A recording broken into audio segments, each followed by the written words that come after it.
इचलकरंजीच्या वस्त्रनगरीत गुढीपाडव्याच्या शुभमुहूर्तावर रविवार दिनांक 30 मार्च 2025 रोजी गुरुमाऊली टेक्सफॅब घेऊन येत आहे एक भव्य, आकर्षक आणि स्टायलिश एथनिक आणि इंडो वेस्टर्न वेअर मध्ये भव्य शोरूम, जिथे मिळणार आहे शेरवानी, जोधपुरी, ब्लेझर, फॅन्सी जॅकेट्स, कुर्ता पायजमा, थ्री पीस, हँडवर्क डिझाईन्स, हे सगळं उत्तम दर्जात, खास डिझाईन्स मध्ये आणि डोळे दिपावणाऱ्या स्टाईल मध्ये, जे आजच्या काळात प्रत्येकासाठी खास ठरणार आहे।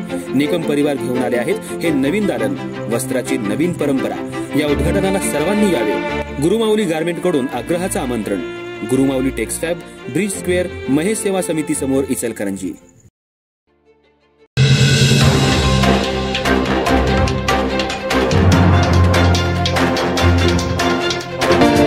नमस्कार, मी तेजस्विनी मगदूम। एम मराठी मध्ये आपल्या सर्वांचं स्वागत आहे। पाहूया ठळक घडामोडी।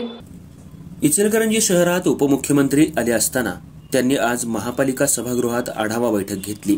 यात जीएसटी परतावा, पाणी प्रश्नावर चर्चा झाली।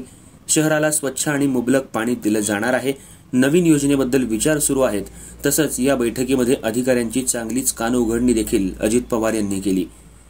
राज्याचे उपमुख्यमंत्री अजित पवार हे कोल्हापूर जिल्ह्याच्या दौऱ्यावर आले असता त्यांनी आज इचलकरंजी शहरातल्या महापालिका सभागृहात आढावा बैठक घेतली। अजित पवार येणार असल्याची माहिती मिळताच महापालिकेनं जोरदार तयारी केली होती आणि महापालिका चकाचक सुशोभीकरण करून झाडं लावण्यात आली होती आणि मॅटिंग टाकण्यात आलं होतं। अजित पवार यांनी प्रवेशद्वारात प्रवेश करताच महापालिकेचे आयुक्त, जिल्हाधिकारी यांना त्यांनी चांगलंच सुनावलं। हे मॅट स्वच्छ करता का, यासाठी मशीन आणलंय का, अशी विचारणा त्यांनी केल्यानंतर अधिकाऱ्यांची चांगलीच धांदल उडाली। यानंतर सभागृहामध्ये अजित पवार यांच्या नेतृत्वाखाली बैठक झाली। यात पाणी प्रश्न, जीएसटी परतावा, शहराच्या विविध विकास कामांचा आढावा अजित पवार यांनी सुमारे 1.5 तासाच्या बैठकीत घेतला आणि सविस्तर जाणून घेतलं। इचलकरंजी शहराला स्वच्छ मुबलक पाणी दिलं जाईल, नवीन पर्याय आहे का याचा विचार केला जाईल। तसंच अधिकाऱ्यांची कानउघडणी अजित पवार यांनी बैठकीत केली। महापालिकेच्या बैठकीत विविध विषयांवर चर्चा करण्यात आली। जे प्रश्न सुटत नसतील ते माझ्याकडे द्या, अशा सूचना अधिकाऱ्यांना त्यांनी केल्या। या बैठकीला उपमुख्यमंत्री अजित पवार, आमदार राहुल प्रकाश आवाडे, माजी आमदार प्रकाश आवाडे, जिल्हाधिकारी तथा प्रशासक अमोल येडगे, आयुक्त पल्लवी पाटील यांच्यासह अधिकारी, पदाधिकारी मोठ्या संख्येने उपस्थित होते। त्याबद्दल तुम्हाला राहुल आवाडे साहेब सगळं सांगतील। मला त्यांनी प्रेझेंटेशन दिलं, त्याची कॉपी तुम्ही फार तर घ्या आणि त्या कॉपीच्या आधारे बातमी द्या।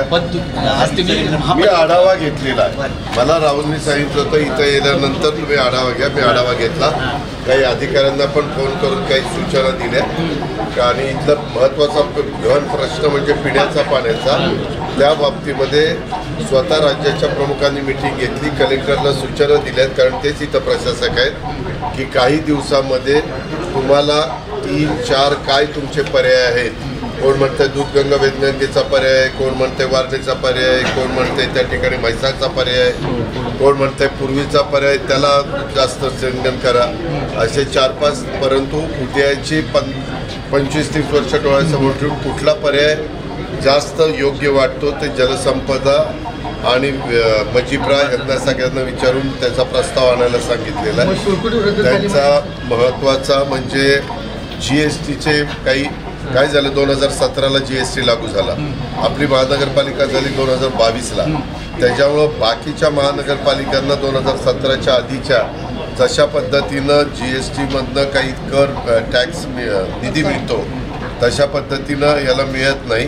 जालना आणि मला वाटतं इचलकरंजी राहिलेली आहे, त्याच्याबद्दलच्या सूचना ते माझ्याच डिपार्टमेंटकडं आहे, वित्त आणि नियोजनकडं। नेमकं नियोजन ACS देवराकडे आहे आणि तेच इथले पालक सचिव आहेत कोल्हापूरचे। त्यांना मी सांगितलेलं आहे की आपल्याला ह्याच्यातनं लवकर कॅबिनेट नोट आणायची आणि या 2 महानगरपालिकेला आपल्याला त्याला मान्यता।